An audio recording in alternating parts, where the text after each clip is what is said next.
So grammatical range means that while we are speaking, we should use simple sentences, but less of simple sentences. Okay, what are simple sentences? Simple sentences are the sentences which have only one clause or one idea. For example, she is dancing, he is singing, he is eating, or he is playing. These are simple sentences. Why? Because they have only one idea or one clause, you can say. So we should use less of these sentences and more of compound, complex, conditional,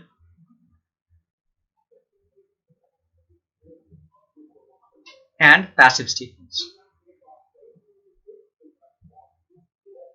Okay, we should use more of these sentences. So how do we frame compound statement, guys? What kind of conjunctions do we use? So with the help of coordinating conjunctions,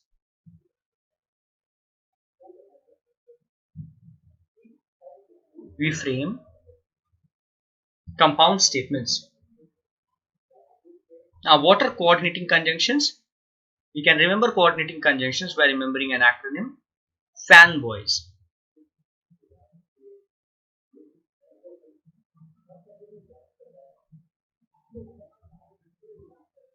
Where S stands for so, S for so, F for, A and, N neither, B but, O or, Y yet. So if we join any two statements using any of these 7 conjunctions, it will result in a compound statement.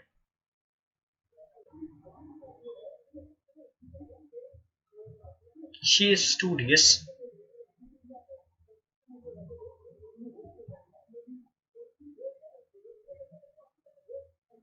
but she barely manages to pass the exam.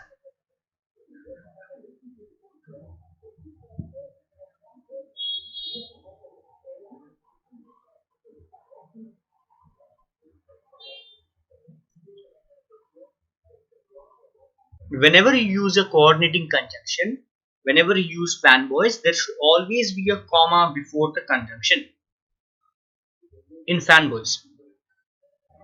Now, a property of a coordinating conjunction is, compound statement is, look at she is studious. Okay, so I am breaking the statement into 2 parts. On the either side of the conjunction, on the left side of the conjunction, one part on the left side and one part on the right side. So read the left side, guys. Read this. She is studious. Is this a complete statement? She is studious? Yes, it is, right? So what kind of a clause should I call it? Independent clause. Now she barely manages to pass the exam. Is this a complete statement? The second part? This is a complete statement, right? She barely manages to pass the exam. That is also a complete statement. So this is also an independent clause. So a compound statement is a statement where we have 2 clauses, both of which are independent in nature. There are no dependent clauses in a compound statement. Complex statements. Now how do you frame complex statements, guys? What sort of conjunctions do we use for complex statements? For compound we use coordinating conjunction. For complex, yes, the type of conjunction that we use are subordinating conjunction.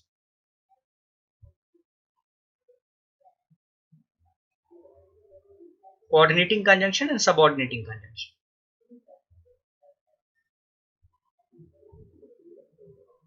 Now how do we remember complex subordinating conjunctions?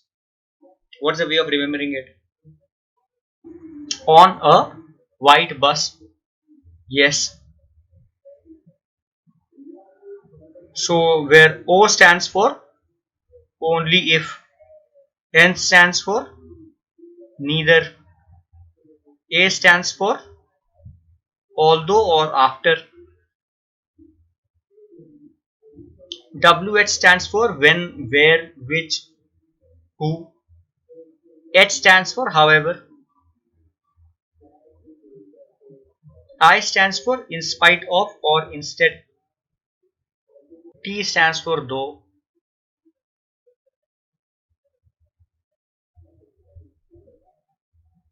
E stands for even though.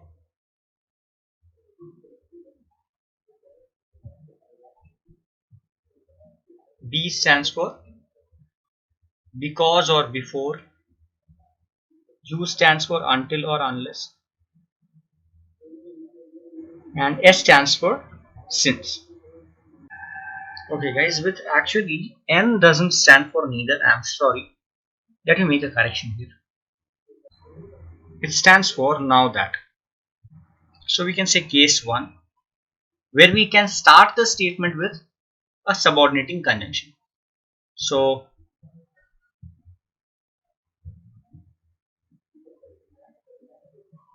in spite of stopping him many times,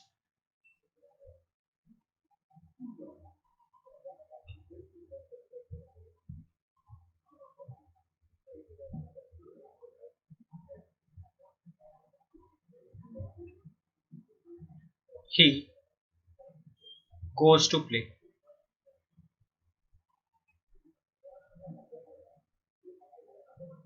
Now,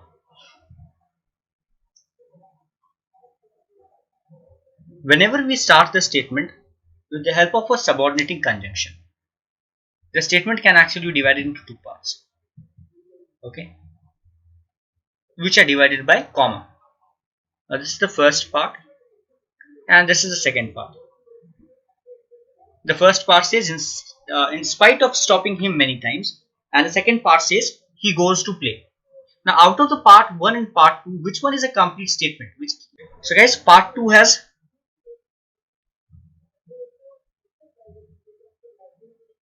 a complete meaning over here. So what sort of clause should I call it? Independent clause.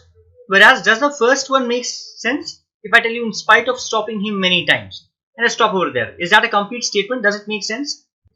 No, right? Doesn't make sense. So it should be called as dependent clause. So here in the case 1, we learned that whenever a sentence starts with a subordinating conjunction, the structure of the statement is always like this: dependent clause, comma, independent clause, or the dependent clause is separated from the independent clause by a comma. Now take the same statement and try to use this conjunction in spite of in the middle of the statement. How will the statement look like? All of you take a try. What do we observe in the case 2?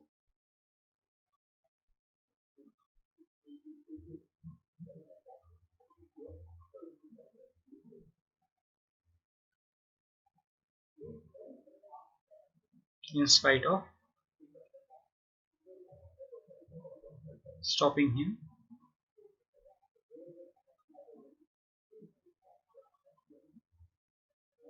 many times.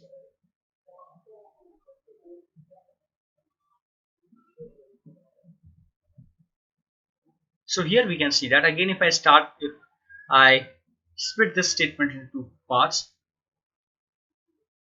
calling this as the part 2 and this as the part 1, we find that the part 1 is a complete statement, can be very clearly seen, right? So this one is the independent clause over here, whereas this one is the dependent clause. So in the first case, what did we see? This is the case 2. Why this is the case 2? Here I am using the conjunction in between the statement. In the case 1, the sentence started with the help of a conjunction, subordinating conjunction.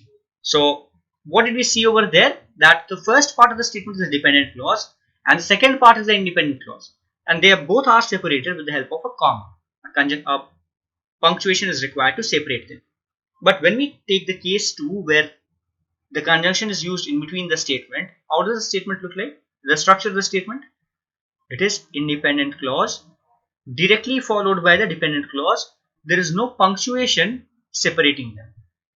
So by definition, you can say that a compound statement is a statement where we have two clauses, both of which are independent in nature, whereas a complex statement is a statement where there are two clauses. There can be two clauses or more than two clauses, but at least it should have at least one independent clauses. The number of dependent clauses can vary.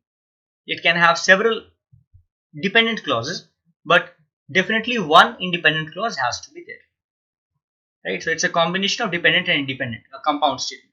Sorry, complex statement, whereas a compound statement has only independent clause. Now the next type of statement that we have is conditional statements. How do you frame conditional statements? By using words of condition, such words that introduce some condition in the statement. So what can we use? If else, if then, otherwise, right? Provided that,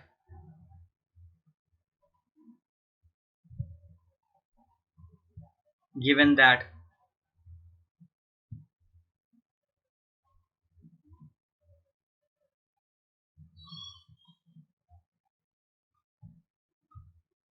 okay, only if.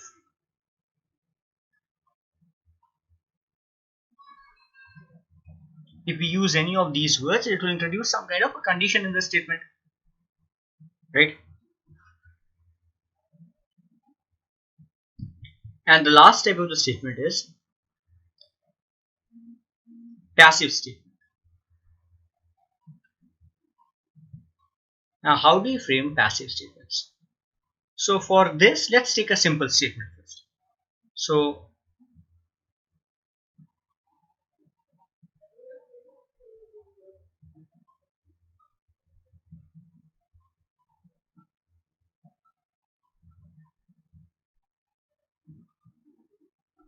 Anna likes to cook.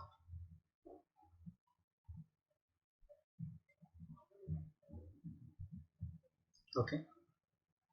So here, this is the subject of the statement. Likes is, what is it? Guys, likes is which part of speech over here? Verb. Okay, and what is cook?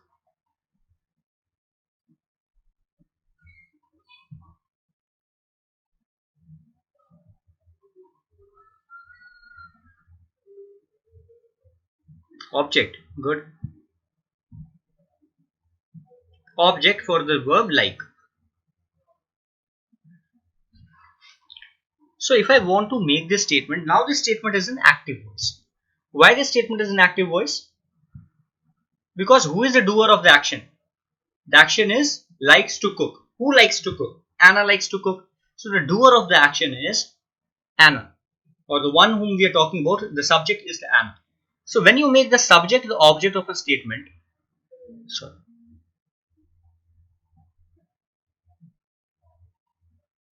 when you make the subject as the object of a statement, it is known as to be in passive voice. Okay, so we have to make the subject, which is Anna in this case, as the object of a statement. Means the statement should end with the word Anna. So how will the statement look like? Cooking is